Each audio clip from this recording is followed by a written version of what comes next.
CLAT 2025 results just got out 2-3 days back, and the biggest confusion that prevails in the people and in the students right now is कि हम lower NLU के लिए settle हो जाएं जिनको अपना dream NLU नहीं मिल पाया, या फिर हम एक ड्रॉप ईयर लेके अपने ड्रीम एनएलयू को चेस करने के लिए एक सेकंड चांस लें.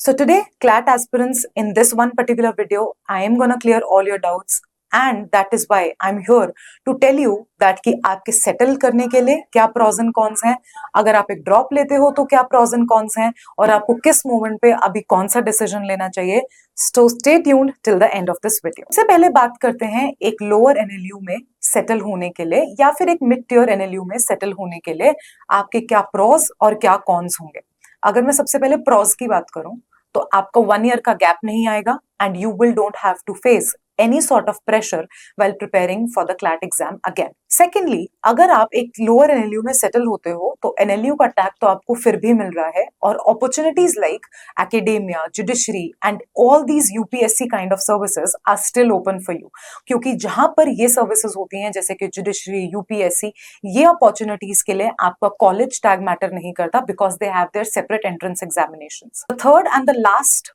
pro of settling down for a lower NLU would be कि आपको कोई mental exhaustion नहीं होगी and there is no uncertainty कि आपको 1 साल के बाद success मिलेगा या नहीं मिलेगा. Now when I move ahead with the cons कि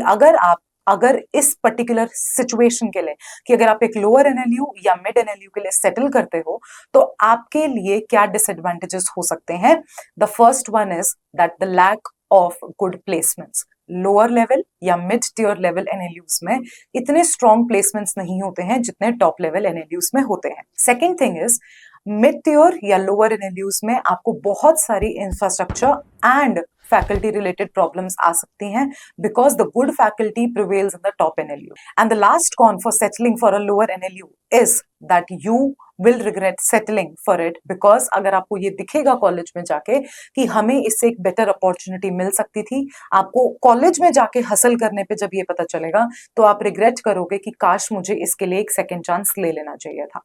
now when I come to the second situation कि अगर आप एक ड्रॉप लेते हो और फिर आप सेटल होते हो 1 साल बाद अपने एक ड्रीम एनएलयू में, तो उसके क्या प्रोज एंड कॉन्स होंगे. सबसे पहले अगर मैं एक प्रो की बात करूं तो आप अपने आप को एक सेकंड चांस दे रहे हो and second chances are always the best. आप अपने आप को जब एक सेकंड चांस दोगे तो you will work more hard and you will have that one particular thing in your head that now I want to get into my dream NLU anyhow. Second thing is that you are giving just 1 year to set up your 5-year foundation. 1 साल देके आपको 5 साल का return मिल रहा है because अगर आपने किसी लोअर या मिड एनएलयू में सेटल कर लिया तो आप बाद में रिग्रेट करोगे कि काश मैंने एक पर्टिकुलर चांस दे दिया होता अपने ड्रीम एनएलयू को और उसके बदले मुझे 5 साल एक ऐसे कॉलेज में मिलते जहां पर जिसके लिए मैंने हमेशा से ड्रीम किया था. इसीलिए अगर आप एक ड्रॉप लेते हो तो 1 साल इन्वेस्ट करना is always a better option than settling for something less.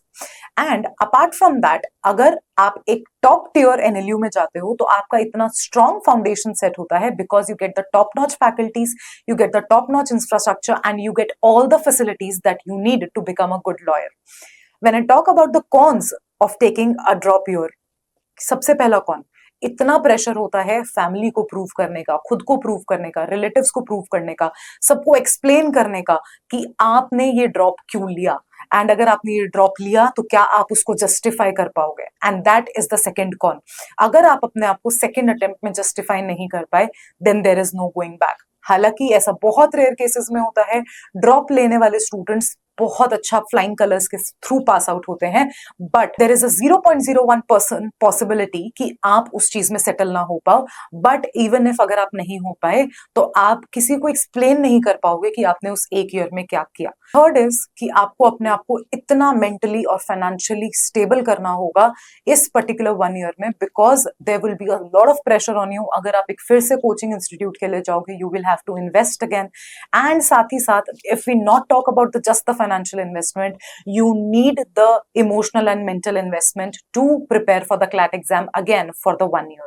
अगर मैं सिर्फ CLAT 2026 की बात करूं तो आपको तो 1 ईयर का इन्वेस्टमेंट करना भी नहीं है. It's just another 6 months from now and 6 months का इन्वेस्टमेंट करके आप एक अपने ड्रीम एनएलयू को चेस कर सकते हो but that actually needs a lot of stability, a lot of hard work for the upcoming 6 months.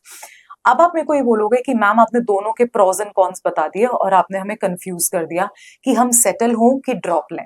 तो अब मैं आपको बताती हूँ कि क्या सिचुएशन में आपको सेटल होना है और क्या सिचुएशन में आपको एक ड्रॉप लेना है। देखो, अगर आपको एक मिड टियर लेवल एनएलयू मिल गया है और आप तैयार हो हसल करने के लिए मतलब आपको खुद इंटर्नशिप्स ढूंढनी पड़ेंगी, आपको खुद प्लेसमेंट्स ढूंढनी पड़ेंगी। अगर आप वो सब करने के लिए तैयार हो तो आप सेटल हो जाओ and you are good to go for the next 5 years। आपका 1 साल वेस्ट नहीं होगा। अगर आप इतने ज्यादा मेंटली ड्रेन आउट हो चुके हो कि अब आप 1 साल और अपनी क्लैट प्रिपरेशन को नहीं दे सकते, then it's better to settle down. क्योंकि अगर आपने अपने आप को ओवर पावर करके एक ड्रॉप ले भी लिया तो आप सेकेंड अटेम्प्ट पे अपने आप को जस्टिफाई नहीं कर पाओगे because you were so much mentally drained out. Third option is कि अगर आप लिटिगेशन और जुडिशरी जैसी अपॉर्चुनिटीज को ग्रैब करना चाहते हो तब आपके लिए कॉलेज मैटर नहीं करता है। तब आपका एकेडमिक बैकग्राउंड और आप कितना स्ट्रांगली अपने लॉ के फाउंडेशंस को समझ पाते हो, that will matter and then you can settle for the mid tier और अ लोअर लेवल एनएलयू। अगर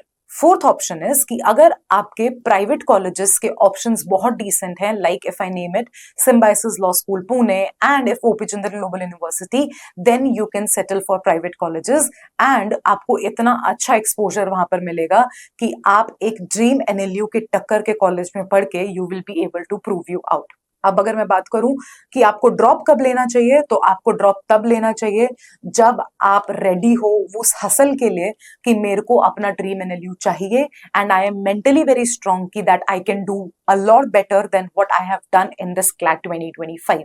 तो आप ड्रॉप लो और अपने आप को प्रूव करो that yes I have done better from the last time. अगर आप ये सोचते हो कि आप अभी क्लास 12th में थे और आपके बोर्ड एग्जामिनेशंस की वजह से, आपके स्कूल कमिटमेंट्स की वजह से आपको ज्यादा टाइम नहीं मिला क्लैट के लिए और आपने उतनी मेहनत नहीं की जितनी आप क्लैट में कर सकते थे, तो एक drop low and it will be actually worth it when you get into your dream NLU and you get the topmost universities of India to prepare for your CLAT examination. And the last thing that I want to tell you is that if you're very, very emotionally and mentally stable to dedicate one another year for your CLAT preparation, अगर आपने अपने आप को इतना strongly समझा लिया है कि हाँ मुझे CLAT को फाड़ना है अगले साल, तो आप अपना ये ईयर अगर लगाते हो क्लैट एग्जाम में तो trust me you are gonna pass with flying colours and the top notch rank in the CLAT 2026 examination. And one other option that I can suggest you is taking a partial drop. ना आपको अपना साल waste करना है और ना ही आपको अपने ड्रीम एनएलयू का सपना छोड़ना है।